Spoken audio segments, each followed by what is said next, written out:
L'extrême droite de Mme Le Pen est l'ennemi de la justice. Ennemie de notre institution judiciaire qu'elle accuse de tous les maux et dont elle menace les agents, des soi-disant juges rouges dont elle promet aussi de dissoudre les syndicats. Ennemie de la justice internationale lorsqu'elle défend Vladimir Poutine, Bachar el-Assad, lorsqu'elle se félicite de la guerre préventive menée par son allié Netanyahou en Iran, qu'elle remercie de faire le sale boulot. Ennemie de la justice internationale et ennemie des génocidaires, lorsque Mme Le Pen, face aux crimes de Gaza, ne trouve rien de mieux à dire que sanctionner Israël serait injuste, qu'elle partage l'objectif de M. Netanyahou et que, selon elle, il fait ce qu'il peut.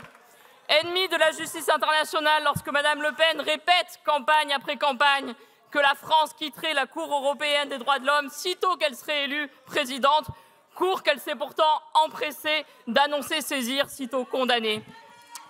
Car, comme son père, ami des génocidaires et dont la spécialité était d'honnir les institutions, Mme Le Pen et son équipe volent de l'argent public. Ce sont des délinquants, les mêmes qui nous répètent depuis des années que la justice serait trop laxiste, viennent maintenant pleurnicher en criant que leur condamnation est une tâche indélébile dans l'histoire de notre démocratie.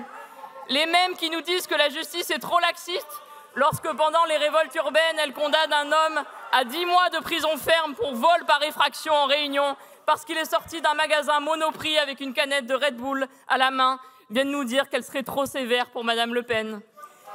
Qu'elle serait trop sévère pour une femme qui a profité de son mandat pour organiser pendant 12 ans un système d'emploi fictif au Parlement européen, pillé de 4,6 millions d'euros afin de renflouer les caisses de votre parti.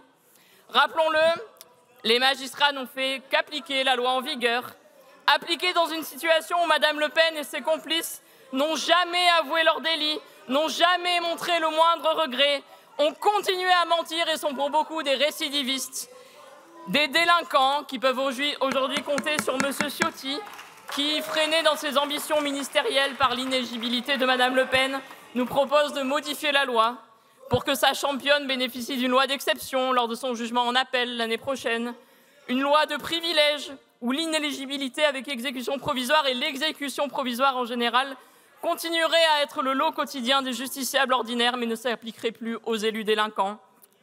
Comme si nous allions ici cautionner une loi Marine Le Pen, cautionner que les élus soient des citoyens au-dessus des autres, cautionner une justice à 2 vitesses. Mme Le Pen et M. Ciotti savent-ils que nos tribunaux recourent chaque jour massivement à l'exécution provisoire pour les confiscations judiciaires, pour les suspensions de permis de conduire, pour 87% des personnes jugées en comparution immédiate directement incarcérées à la sortie de leur audience, ou encore pour des interdictions professionnelles qui privent les condamnés de la possibilité de continuer leur métier, même lorsqu'ils font appel. Et surtout pour les violents conjugaux condamnés à des peines d'interdiction de contact et de paraître au domicile de leurs victimes. Qui s'opposerait ici à l'exécution provisoire pour un conjoint ou un père violent, pour un policier condamné pour racisme, pour un professionnel de santé agresseur sexuel, pour des employés et agents publics corrompus, personne, je l'espère, à part visiblement le Rassemblement national.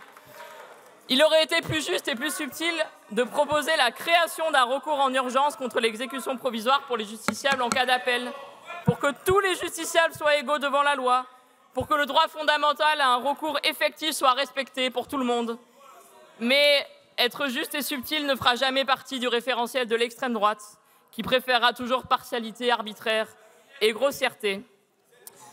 En parlant de grossièreté, je voudrais citer Mme Le Pen, qui n'est même pas là aujourd'hui, alors qu'on parle d'elle pendant 1h30, c'est quand même dommage, elle ne vous remercie même pas, M. Ciotti. Je voudrais donc reprendre les mots de Mme Le Pen. Les Français en ont marre d'entendre parler des affaires. Ils en ont marre des affaires. Ils en ont marre de voir des élus, je suis navrée de vous le dire, qui détournent de l'argent, c'est scandaleux. Parce que je vais vous le dire, avec tout cet argent, ce qu'on aurait fait en termes de Restos du Cœur, en termes d'opération pièce jaune, voilà ce que déclarait Mme Le Pen en 2004. Collègues du Rassemblement national, c'est combien de pièces jaunes et de repas au Resto du Cœur? 4,7 millions d'euros. C'est tout l'argent du contribuable que vous avez détourné. Je vous laisse compter.